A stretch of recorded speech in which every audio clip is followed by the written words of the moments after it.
You see, till day I take taxi from Mitchell's Plain until day. You can't charge someone 20 rand from Mitchell's Plain till day, but 25 rand till in Central City. That's another half an hour, even more longer drive till day.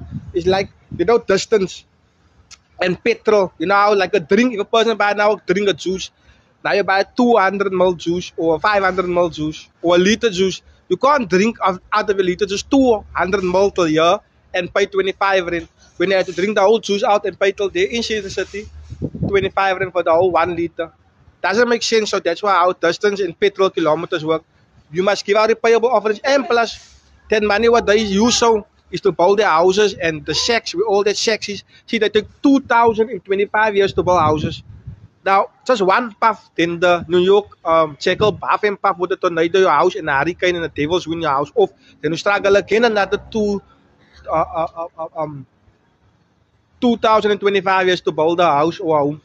So rather give our money and think where that money came from, that they can live now out of the sex with the fire, they destroy the houses and that type of stuff. So if you can hit or make somebody show what they give that money, that VAT and tax and that petrol money, that distance money, the same like the cool drink, then we can just put the devil's win on your house, a hurricane and finish. And if it still go on and on, then it comes a tsunami. Now is now Christmas season, so we must now go there by Kaiser Medical Center next month, hopefully, and give out pamphlets, right? To celebrate the Merry Christmas season and the New Year. You know, Jesus Christ is good, the Holy Bible is good. That is in the Holy Bible, the book of Luke, where Jesus Christ and the 12 disciples ate hot roast and snoek. Amen.